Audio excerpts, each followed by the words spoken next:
You know what I don't understand is why they never found it, the doctors. My son has had clean checkups every year since the day he was born. How could the doctors not pick it up? He might not have been tested thoroughly enough. Why not?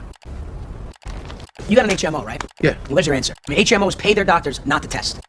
That's their way of keeping costs down. Right, let's say Mike didn't need additional testing. Insurance says they won't cover them. The doctor keeps his mouth shut. Come Christmas, the HMO sends the doctor a fat-ass bonus check. Is that true? Possible. Not likely, but possible. You telling me that these doctors may have known what was wrong with my son and they could have treated him all along? Who knows? I don't know, John. Don't take this personal, Doc. Y'all a bunch of crooks. You don't know what you're talking about. What about that thing that you guys take? The thing? Yeah, that promise. What are they called? Call the Hippocratic Oath. Or like the hypocritical oath. How's it go, Doc? I solemnly swear to take care of the sick and they're dying unless they ain't got major medical. Something like that. You got it perfectly. That's it. It's funny, but it's not that far from the truth, okay? And this shit happens all the time. Paramedics bring in some accident victim, and when the big boys in accounting find out they can't pay, they send them packing. Hospitals can't turn people away. Isn't there laws against that? Yeah, there's laws, but there's also ways around those laws. The only thing we have to do is stabilize, and after that, we're off the hook, and you know it. That's not how it works. That's exactly how it works. Maybe not up there on the 5th floor, but in here, if you don't have any money, you get a Band-Aid, a foot in the ass, and you're out the door. Shut up. Enough already. I've heard all the bitching and moaning I can stand for one day, all right? Look, you all want to regard me as some kind of blood-sucking vampire, then fine. I'll be the bad guy. Who's holding the gun?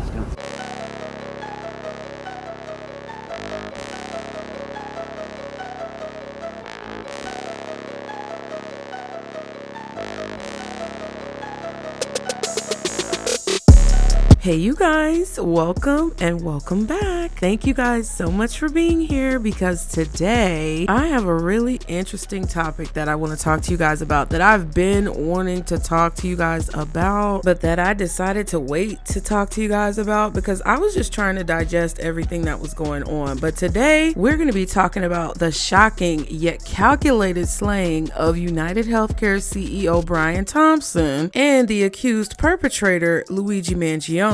Now, I'm going to apologize in advance because I might not be pronouncing it right, but that's what we're going to go with. We're also going to be talking about how citizens and corporations are responding to this incident and what this incident could mean when it comes to our everyday reality moving forward. And since some of you guys know that I like to take a little dibble dabble into conspiracy theories, I'd also like to discuss with you guys what I believe is the real reason all of this is going down. And I'm going to let you guys know now that we've got a lot of ground to cover, but I want to be as thorough as I possibly can when it comes to this topic because child, something just don't sit right with me when it comes to this case. So if you guys are ready to dive in with me and have this conversation, be sure to like and subscribe to continue to catch the vibe, and definitely get in the comments and let me know what your theories are as to the real reason why this whole situation is going down and what you think is really happening that may not be being expressed within the coverage that we are getting from the media. So without further ado, child, let's get into it. So first, before we get into any of my personal theories regarding why this is going down or any other conspiracies that I found, I wanted to talk to you guys about the situation as it stands. And as some of you keen-eyed viewers may have noticed, in the beginning of this video, I added a clip of the movie John Q. Now, if you guys have not seen the movie John Q or you have never been made aware of this movie, I'm gonna tell you right now, you need to go watch it. Denzel's acting skills are at their prime in this movie. And I know a lot of people like to say that Denzel was best in Training Day or whatever, but in my opinion, John Q was one of the best movies that Denzel Washington has ever made. And immediately when this situation happened, the movie popped up in my mind. And it's a story that centers on a man whose 9-year-old son is in desperate need of a life-saving heart transplant. When he discovered that his medical insurance wouldn't cover the cost of the surgery, but that he also didn't qualify for government aid to cover the surgery, John Q. Archibald, played by Denzel Washington, takes a hospital emergency room hostage in a last-ditch attempt to save his son, child. When I tell you that movie was everything, I say everything. Not only that, but with this current situation regarding Brian Thompson being targeted, this movie John Q really mirrors the sentiments of what a lot of people are feeling right now in the United States. So as most of you may know, on December 4th, 2024, UnitedHealthcare CEO Brian Thompson was gunned down by a masked gunman in Midtown Manhattan in the early morning hours of the day. So So this guy, whoever he was, because we didn't know at the time, was up at the crack of dawn to go on ahead and take care of whatever business he found himself in. After news broke of this, a manhunt ensued as they searched for the perpetrator, who was caught on camera carrying out the heinous act. And as all of you guys know, social media runs like wildfire. So everybody started talking about this situation, and as news broke and people caught wind of the situation, opinions and commentary began to flow. And as I was observing people's opinions and perspectives, I really found that sentiments were strong and weighing heavily towards the consensus that most Americans felt the act was justified. Watch yourself.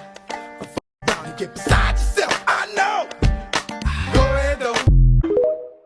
I don't think he did it. But you know what? Even if he did do it, you know what I mean? We watched an assassin shoot a man at 7 a.m. in the morning in the middle of Manhattan without a tremor in his body. He was calm, cool, and collected, took 5 steps forward, shot again to make sure the job was done. There was a witness standing next to him, and he didn't even hesitate. He wasn't even afraid of being seen. He let the witness run off. And the only thing y'all want to offer the American public is $10,000 to turn him in? Baby, that's not enough money. That's not, try $10 million. Because we are terrified of that man. That's a bad mamma jamma. That is some Jason Bourne 007, Mr. and Mrs. Smith type shit. I'm not $10,000. Baby, I wouldn't even dial the 9 and 911 for $10,000 to turn his in. Do you hear me? That's not gonna do it. Y'all don't stop playing with us, okay?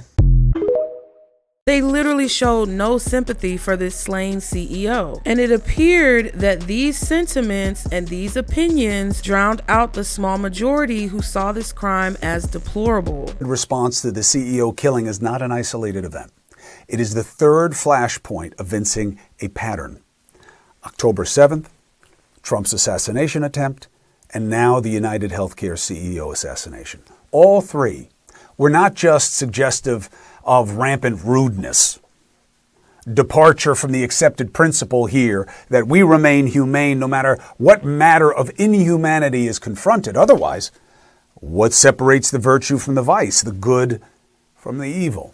We need to stop it. That's why I'm on the political party so much, to stop feeding their fringes for short-term advantage. Why I try to make conversation with opposing viewpoints, to show there's so much more that we share than what some are trying to make worthy of us tearing ourselves apart, to cheer for the assassination of a businessman, to wish your president had been shot in the... All right, that's enough. I said that celebrating the death of that healthcare CEO is twisted because it is. And I do believe that a lot of people are celebrating that because they don't ever see themselves becoming rich, and they celebrate whenever rich people are killed.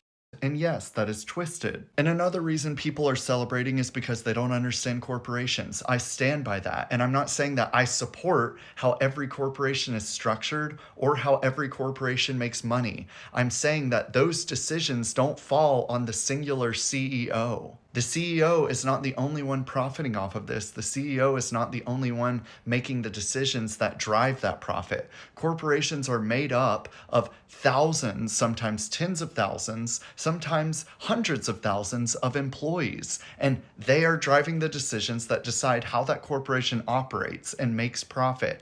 And then those profits are divvied up amongst, again, thousands, sometimes tens of thousands, sometimes millions of people. So to celebrate one CEO being killed is barbaric. If you have a problem with how society allows large amounts of people to structure a corporation, take it up with society, take it up with your government. Don't advocate for the assassination of a human being. And they celebrate whenever rich people are. And another reason people are celebrating is because they don't understand corporations. I stand by that. And I'm not saying that I support how every corporation is structured or how every corporation makes money. I'm saying that those decisions don't fall on the singular CEO. The CEO is not the only one profiting off of this. The CEO is not the only one making the decisions that drive that profit. So then it sounds like more people need to be taking a stroll in New York City. Yeah? All kidding aside, we're not celebrating the fact that a rich person was... Like me personally, I could care less if a person is rich. Hell, I would love to be rich one day. We all would. You see, when Jeffrey Dahmer had his skull in prison, we celebrated. When Ted Bundy and John Wayne Gacy were executed, celebration. You see, not all serial killers wear glasses like this, have creepy stashes, and drive a van. You see, some serial killers don't even lay a finger on their victims to kill them. You see, some serial killers sit back and relax in some big fancy office, profiting off of our suffering from our family members dying. So perhaps if maybe we had free healthcare, or at least affordable healthcare, perhaps if less of us were dying of, chronic illnesses, or the fact that we can't get surgeries, and people like this CEO who was gunned down actually pretended to even give a shit about us as people, maybe, just maybe, we would give a shit about them. But the truth of the matter is, and the Joker, from the movie Joker was right about this, basically. If we were lying in the street dying, these CEOs would just go, oops, sorry, bud, and walk right over us. Gotta get to my big fancy board meeting so we can talk about how we can bump up the prices of life-saving medicines, or things like insulin. Or maybe they'll talk about how we're gonna not pay for all of the anesthesia during your surgery. Hey bud, wake up as we're sticking this scalpel into your chest. Maybe we as people would care more. But as it were, that's not the case, so we don't. Anyway, basically what I'm saying is people like this Brian Thompson, these healthcare folks, they're basically just serial killers in suits. Serial killers to make billions of dollars. Sitting in some chair that probably costs them $13,000 because it's made of gold. So basically, if they're just going to walk over us as we're dying in the street, hypothetically, we're just going to walk over them. Ultimately, that's kind of what this is about, from my perspective. In terms of Luigi Mangione, well, as they also say, not all heroes wear capes. Now, while everybody and their mama online was talking about how this situation was something that was welcomed by a majority of the community, authorities had a manhunt going on to find this perpetrator. Many of the perspectives online would differ depending on people's financial and economic standing in life. It really seemed like if you were poor or broke, or if you were maybe even middle class, or anyone who's experienced hardship in their life, you had the opinion that this situation was warranted and justified. There were a lot of people who acknowledged that what was done wasn't right, but that it was also valid when it comes to a lot of the concerns that regular Americans, average Americans, have been making when it comes to the healthcare industry. Even people who were possibly in a wealthier standing or a better economic standing in life stated that this situation was wrong and that the CEO should not have been shot, but that they understand the reason why this crime was carried out. So it was a mixed bag of people amongst the commentators talking about this topic, and you may have had your few little stragglers here and there who were in unison with the corporations, basically saying that there's no reason for this to happen and that you don't understand corporations enough to know that there's really nothing that Brian Thompson could have done to prevent what was going on in the UnitedHealthcare company. However, despite people who had that opinion, I found it amazing and very inspiring that there was unity among different sides of the aisle, especially when you talk about politics, with respective Democratic and Republican sympathizers virtually in agreement about why this event occurred. It made me really see that a lot of people, regardless of what political beliefs that they have or what personal religious beliefs that they have, everyone kind of agreed that the entire health insurance industry has a tendency to F around, and what happens when you F around? Eventually, there's gonna come a time where somebody's gonna have to find out, and one of y'all found out. So as these conversations and some disagreements raged on, Luigi Mangione was identified and arrested on December 9th, 2024. And people were livid, child. They were trying to figure out who turned this man in. So a person of interest has been identified in regards to the HealthCare CEO assassination. I just want to say this. I thought that we had an understanding. Ain't nobody seen nothing. Ain't nobody heard nothing, right? Why the NYPD talking about they got over hundreds of tips?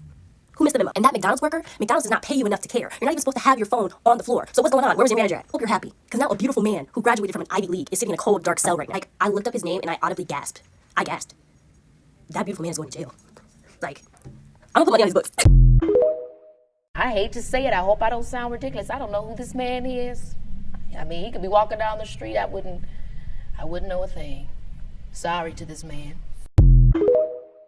And then in addition to that, there were a lot of skeptics that started to emerge about whether or not this was the correct perpetrator. The virtual side-eyeing of everything going on when it comes to this investigation started, and the skeptics and conspiracy theorists began to pump out everything that they were finding when it comes to holes in the story or things that just didn't add up or make sense. And other people flew into a rage as they discovered that one of the American people were the ones who turned in Mangione. Now, what I'm about to say might be controversial, and some of y'all may not agree, but you have to remember in these situations, whether you're talking about the perpetrator or whether you're talking about the victim or whether you're talking about somebody who's rich or poor, somebody with high ethics or low ethics, high moral standards, low moral standards, this is a fact that we all have to remember about people right now in the time that we live in, and that is that everybody's trying to pay rent, okay?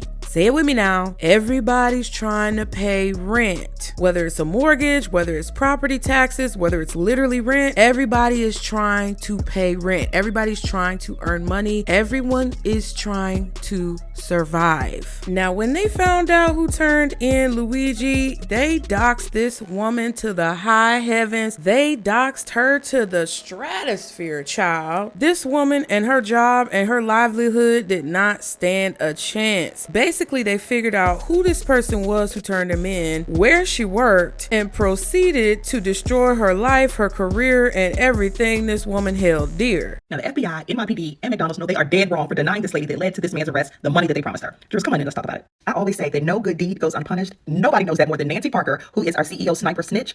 So the FBI announced that there was a $50,000 award for anyone who gave information that would lead to the arrest of the person who killed the CEO. On top of that, NYPD promised an additional $10,000 to someone who gave information leading to the capture of Luigi. So in order to get the reward from the FBI, Nancy would have to be nominated by the relevant authority, which in this case is NYPD. And in order to get the NYPD reward, she would have had to contact them through the hotline, not through 911, which is what she did. Can you believe that they're now saying they're not going to pay this lady the money? Then it gets worse. So apparently, because people knew that of the McDonald's that she worked at, a lot of people started going to that McDonald's Google reviews, leaving one-star horrible reviews. Even though it had nothing to do with the actual McDonald's, they were getting a ton of backlash because of what she did. And then she got fired. McDonald's let her go.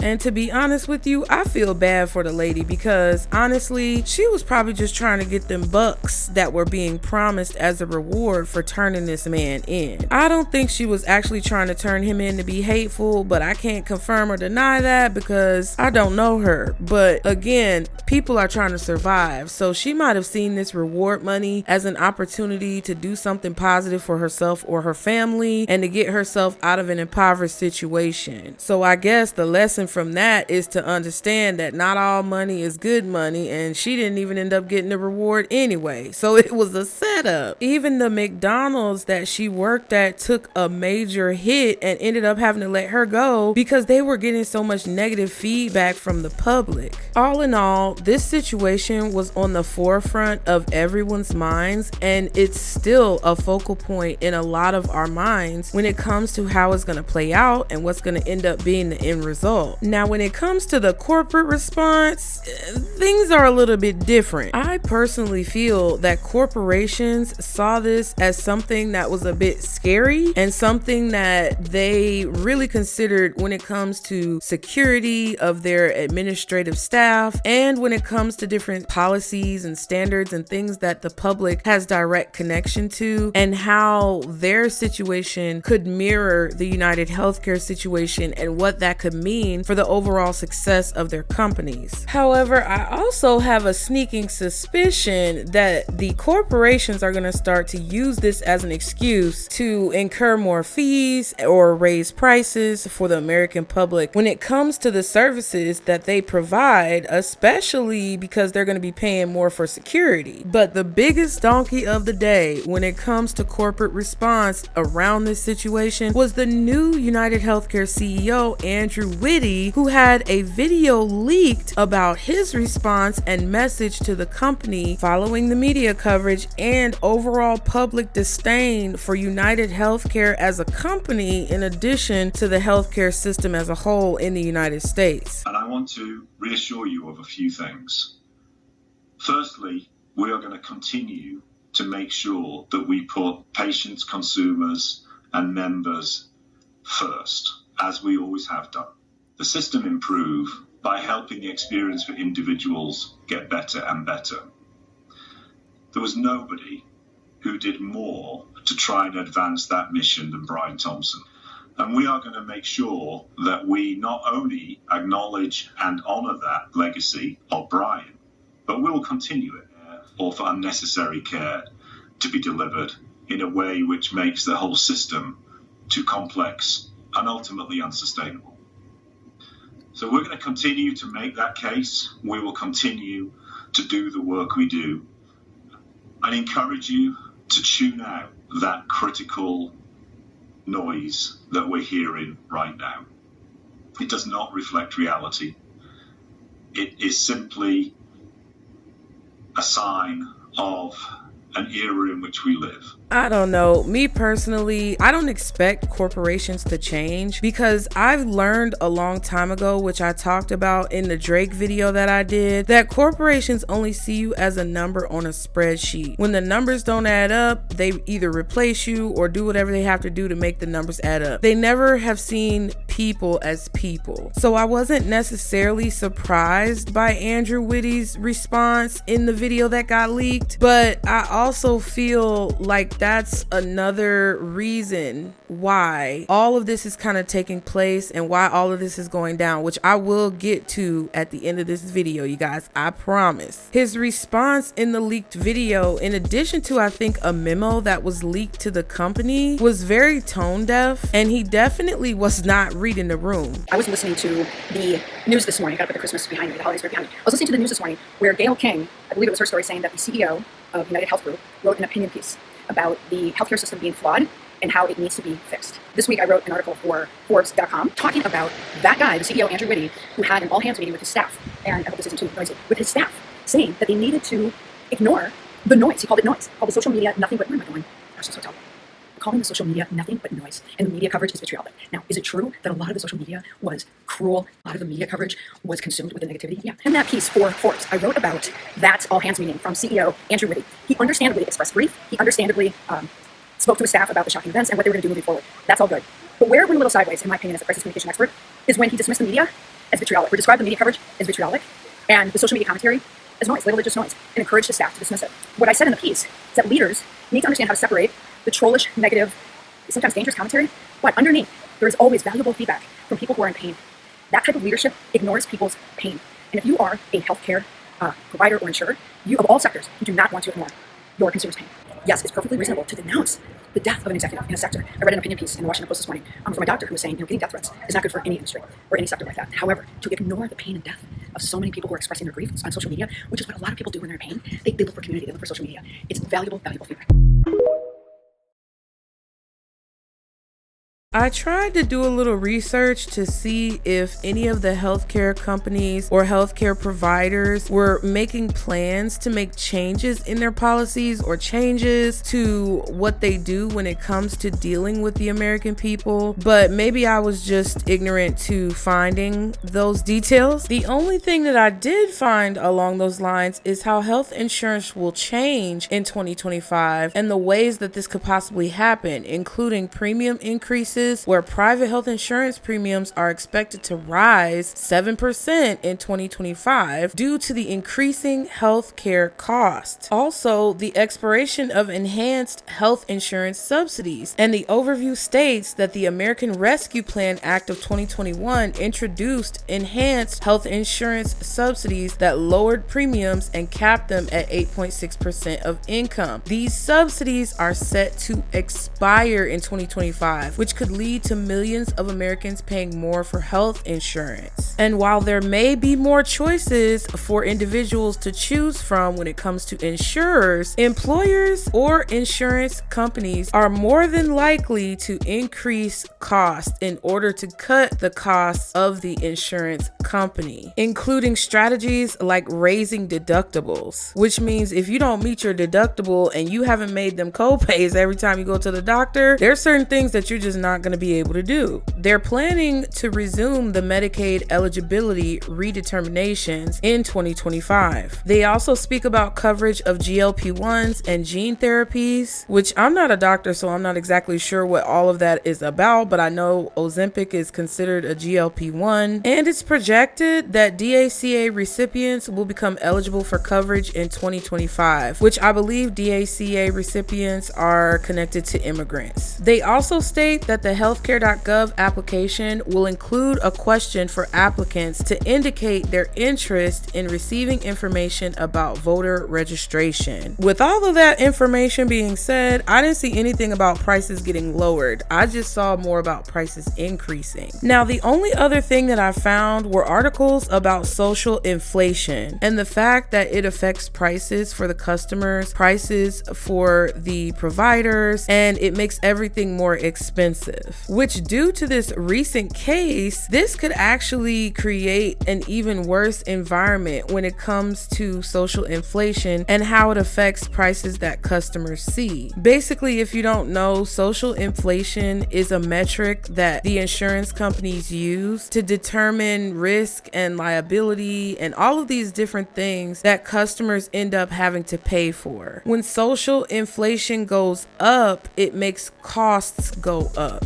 which basically means that any type of social conversations that are going on when it comes to people looking badly at the insurance companies, or when it comes to increased settlements paid out to the insured parties, whether it be through lawsuits or claims that are filed, or whether it be through public opinion when it comes to jurors who determine whether or not a claim should be paid out or whether or not a lawsuit should be awarded, all determines the prices that insurance companies have to pay when it comes down to being able to insure the people that decide to choose them as a provider. So basically, the worse they look, the more money they make. Because I don't know nothing about this child, but I was just reading, and that's what I surmised from the situation, is that the worse they look and the more people sympathize with the people who they are basically obligated to insure, the more that we have to pay and virtually the more that they make off of the American people. Now, I could be wrong, but if you're an insurance administrator, correct me in the comments if I'm wrong, because I would love to learn more about that. But that's basically what the whole corporate response was giving. Now, some content creators stated that they backpedaled when the whole video from Andrew Whitty got leaked to basically say that they receive what the public is saying and that they're now picking up what we're all throwing down and they want to go ahead now and make some type of changes. But honestly, words mean nothing. Actions mean everything, and whether or not they're actually going to do that remains to be seen. So with all of that being said, I'm going to show you guys a sequence of videos that I found from a TikTok creator who really doesn't have any involvement in this according to what he says, but follow followed some breadcrumbs, which led him to a very interesting discovery about what's really going on behind the scenes and underneath the surface of this situation. Okay, I'm not exactly a conspiracy theorist kind of guy, but I couldn't really fucking leave this one alone.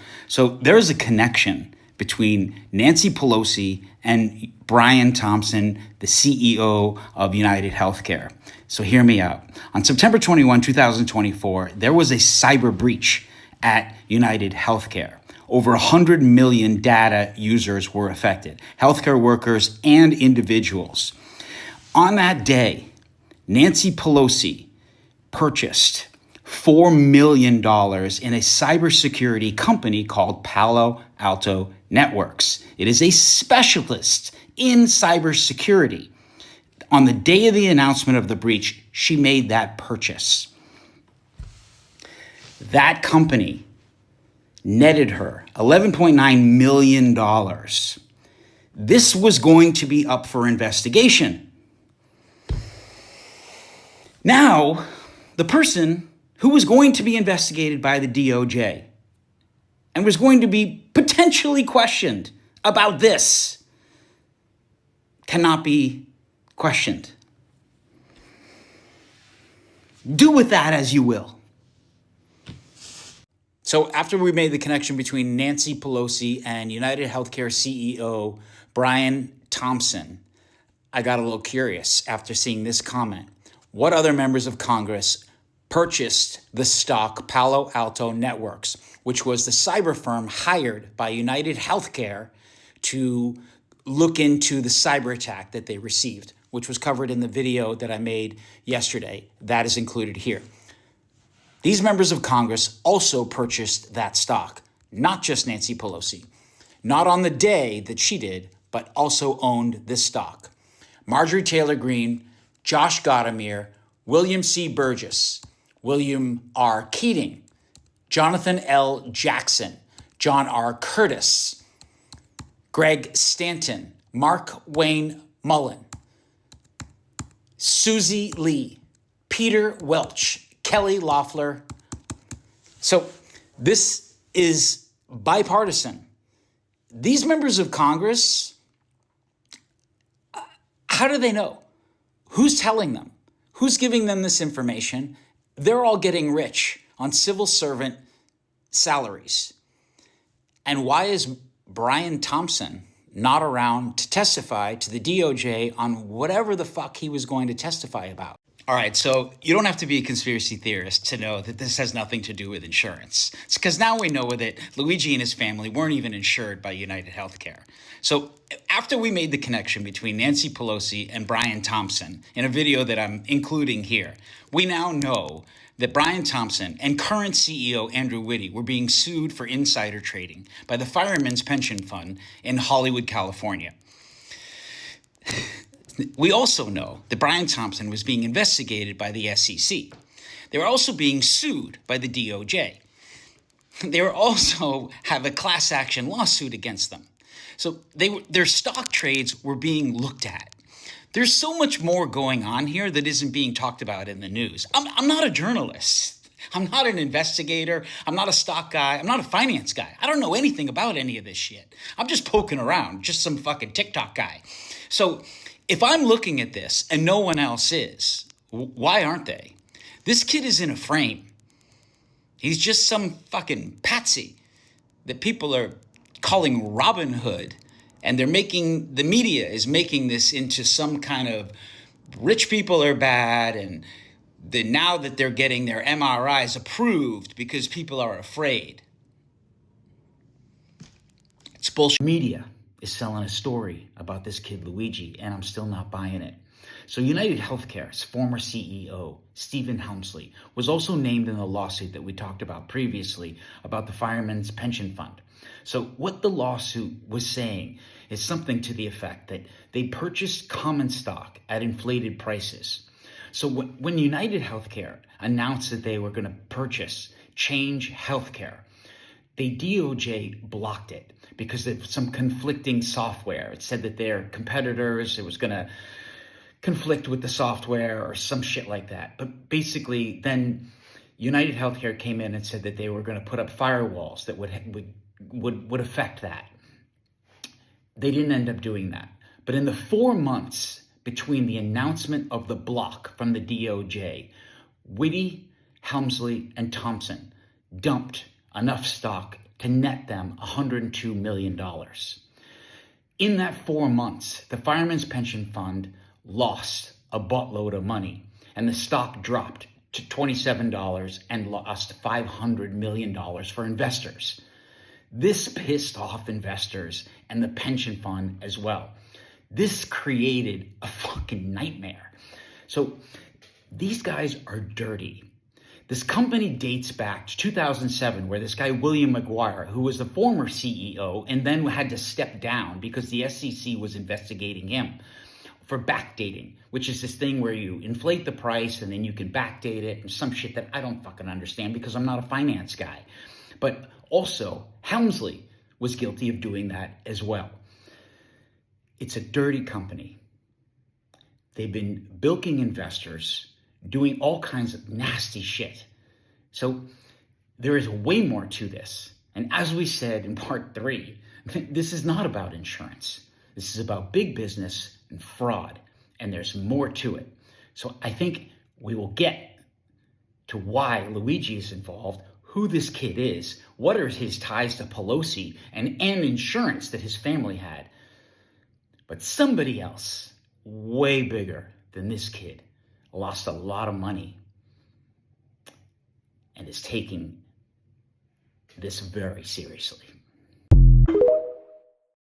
I can't listen. Did y'all hear what this man just said? Now, again, people create content for clicks and views, but honestly, I don't find what he said to be that far-fetched, because a lot of the people he mentioned, they're a little sketchy already. And if we go back to the point that I made earlier about how everybody's trying to pay rent, this would make sense that there could have been something deeper going on, because Brian Thompson and the whole UnitedHealthcare system was being investigated for all of these things prior to this whole situation taking place. So we have massive breaking news regarding Luigi. It appears that they are trying to set the stage to set him up for the death penalty. When he got to New York, he was hit with 4 more now federal charges. Those include federal murder, 2 counts of stalking, federal, and a federal firearm charge. This is in addition to the 11 counts that he's already facing in New York for state charges, including that first-degree murder charge for terrorism and the 2 second-degree murder charges. Unsealing of the federal charges also gives us a little bit more information about his alleged manifesto. In the complaint, they talk about several handwritten pages, which include hostility towards the healthcare industry and wealthy executives in particular, and actually described in it, allegedly, that the CEO investor conference was a true windfall. The attorney is obviously planning on fighting this, and before the documents were even unsealed, here's what she had to say. The federal government's reported decision to pile on top of an already overcharged first-degree murder and state terror case is highly unusual and raises serious constitutional and statutory double jeopardy concerns. Can I just say that if they went after school and mass shooters with the tenacity that they're going after Luigi with, maybe we could solve some of that problem. Do me a solid, hit that follow button if you're not already. Make sure to comment because I want to read what you have to say. Plus, it helps boost the algorithm for you guys to see more content like this and spread the word.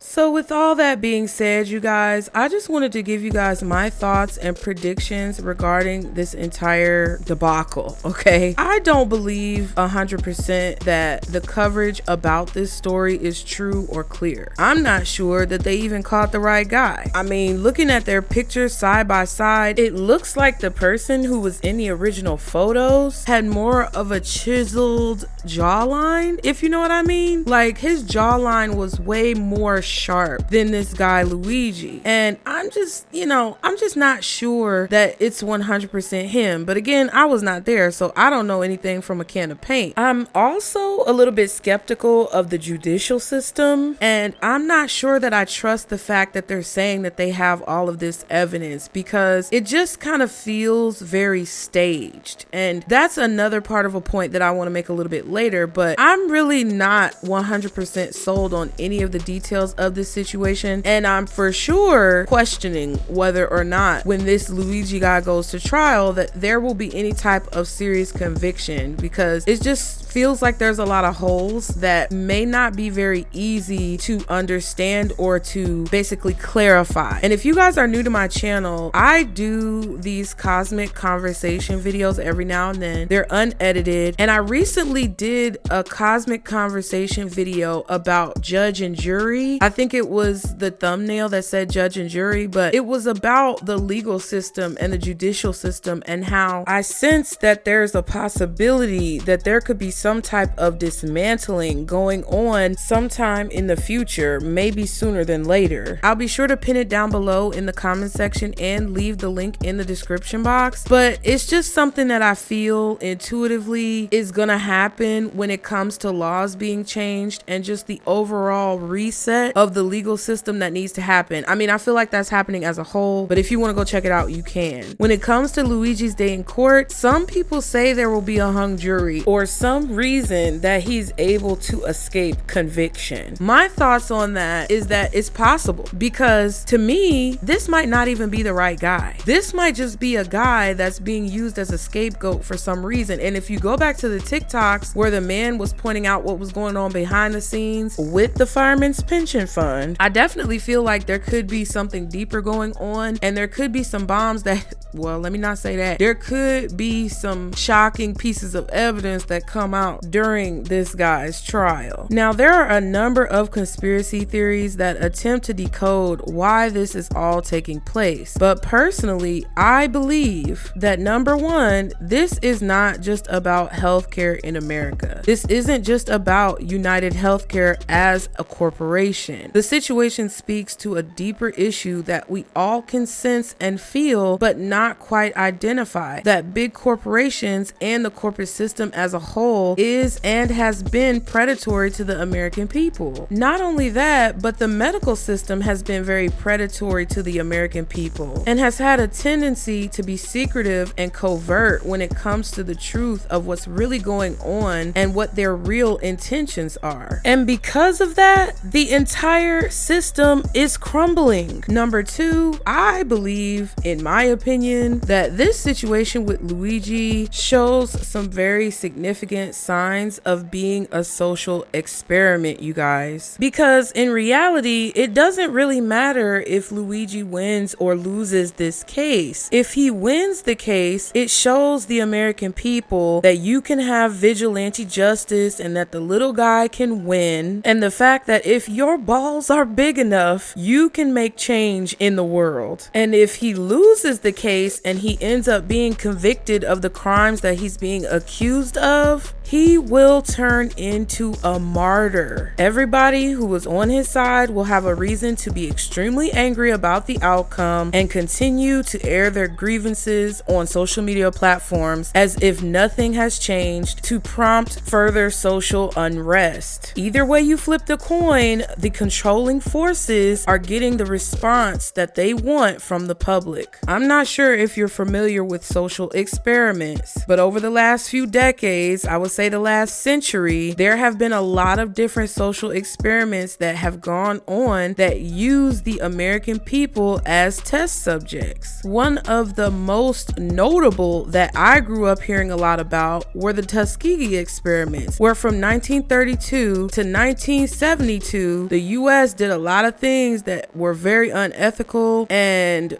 quite frankly very racist. And those three-letter groups, you know the ones that I'm talking about, those three-letter groups that everybody's supposed to trust, were the main culprits behind all of this debauchery. A few other notable social and psychological experiments were the Asch conformity experiments, the Bandura Bobo doll experiments, the Stanford prison experiment, and the Milgram experiments. Now, you can go read about these on your own time, but it's basically psychological studies that used real people in situations that were kind of tiptoeing on the line of ethics. It just feels like this is something that would be considered a social experiment. Now, if you want to talk about some more covert social experiments, some people look at the whole beef between Biggie and Tupac as a social experiment experiment specifically focused on the Black community. Similar to that, some people see NWA's song where they were talking about, you know, the po-pos and whatnot, and everything that happened in LA with the riots is another example of social experiments. Some also consider situations that have involved past leaders of the free world, leaders of America, being involved in situations that would center around some type of social experiment, like Reagan and Kennedy, okay? Or even when you think about celebrities and people like Marilyn Monroe, or the salacious foolishness that's going on right now with Diddy. There's a large group of people who feel like these situations are not mere coincidence, but it's a part of a more covert plan, not only to control the American people and the populace as a whole, but to determine whether or not there are going to be certain reactions or actions that people begin to take when these types of things happen. Not all of these situations are meticulously planned by a three-letter organization, but there are some people who believe that the people controlling things are using whatever they've planted or planned along with natural actions and reactions to gauge the tone of public sentiment. And truth be told, what I think a lot of the American people need to realize is that we are living under the construction and rule of a lot of quote unquote alleged mad scientists, okay? And I don't claim to know anything. I don't know that any of this is fact. But when you look at this situation with Luigi Mangione, and then you look back at the fact that Daniel Penny just got acquitted of his charges on the same day that they arrested Luigi for this situation, in addition to the dude back when Trump was campaigning, Thomas Crooks, it all feels to me that all of these situations are a part of a social experiment to gauge public citizens' response to vigilante justice, political and socio-economical triggers, and high stress, high anxiety situations. 9/11, okay? They want to see how we're all going to react. They want to see how we're all going to respond, and they want to see long term what the effects of this type of news or information will cause the American people to do. Y'all, I'm just, every single day, I just feel more and more like we are under a microscope in a petri dish, and I'm over it, okay? It's like they're trying to watch us and see who's going to be the next person to snap type energy. They're possibly planning something big, in my opinion, and it's either going to be a big reveal of information or some big catastrophe, because the overall system of corporation that we live under is crumbling, and they want to collect data on how the American public will respond. And if you want to see what I had to say about that, then go check out my full disclosure cosmic conversation, because I talked about that too. And I know a lot of people really don't get into the whole conspiracy theory realm, and a lot of people aren't really into the whole spirituality realm, but a lot of people, you guys, have been picking up on different things that have been thrown down, and we're not just picking up on it because of what people are saying or what they're doing. It's more so like a collective feeling that people are getting when it comes to like uneasiness and stress and anxiety and the speeding up of time and all these different things that are taking place, that feels like we're kind of in this, you know, Truman Show type of environment. Ultimately, I feel like this is a sign of the crumbling corporate system as a whole, and many who benefit from this system and its continued use are beginning to feel the pressure of the inevitable change that needs to take place. This is causing frantic action and reaction to changing trends by those people who are in control of these corporations. This is also a harbinger that things will only continue to get worse, you guys, before they get better. Insurance costs, in my opinion, will more than likely increase in response to changing social inflation factors, and insurance companies will use this as an excuse to further raise the prices. More people will go without insurance and therefore go without care. Tensions will increase until the ultimate boiling point is reached, where not only citizens but providers reach their wits' end with these disruptive practices. However, the toll on American lives will be the biggest price that's paid. Now, my advice to you guys, because I know this is kind of a disheartening ending to this whole thing, is do what you can to stay healthy, get rest, and exercise, and don't put yourself in unnecessary harm's way. At the end of the day, try to drive safely on the roads. Try not to overreact when it comes to problems or situations that you find yourself in. Whatever you can do to keep your pressures down, child, just do that. Whatever you guys feel like is right for you, do that for yourself. And remember, I am not a doctor, lawyer, or psychologist, and I do not claim to be one, so please do not take this as medical advice, but understand that it's gonna be very necessary for us all to start doing what we can for ourselves to keep ourselves in a good position, to keep ourselves healthy. I also kind of have a little theory that a lot of healthcare providers might start to leave the healthcare industry, which will kind of lead us back to a time where we had a lot of,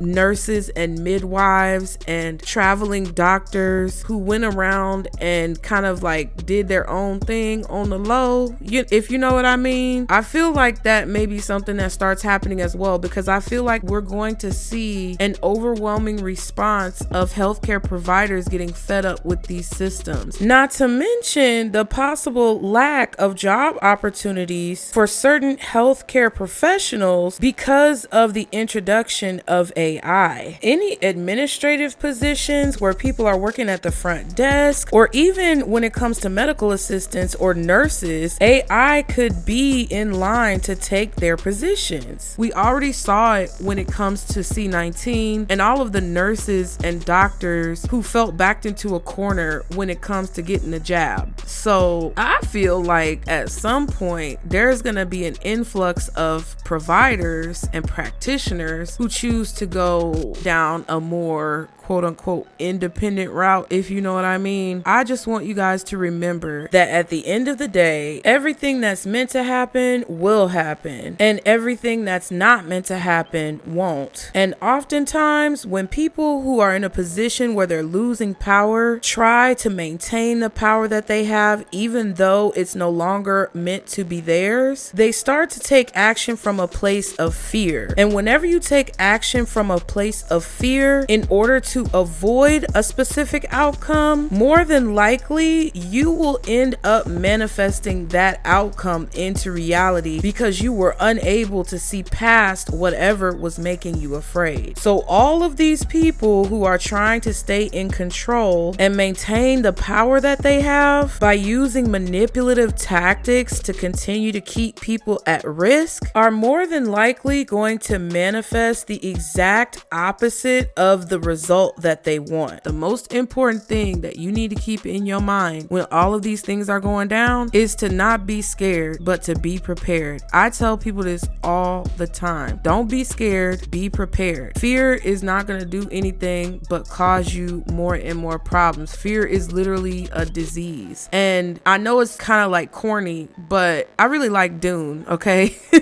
I really like Dune, and I've been watching the Dune Prophecy series with HBO Max, and I feel that it's true what's kind of happening right now in the show. They're basically finding this virus that targeted a certain part of the brain. I guess it's the medulla or something like that, which triggered like an infectious response to fear that caused people to like lose their mind, and it escalated into this whole situation that caused them to be in the position that they're in and changed reality as they know it. That's why in order for Paul Atreides to be trusted with certain pieces of information, he had to put his hand in that box and go through the whole test to see whether or not he would succumb to his fear. Because if he would have pulled his hand out that little box, that lady was gonna take him out. Really, he was gonna take himself out, but so I don't know. I just want you guys to stay motivated, but this was just a really interesting topic to me that took me a long time to kind of process and gather everything that I wanted to talk about. But I hope you guys enjoyed this video. I really can't wait to hear what you guys have to say in the comments. So be sure to leave me a comment below and let me know what you think about my opinions regarding this subject. And I will talk to you guys next time. Bye.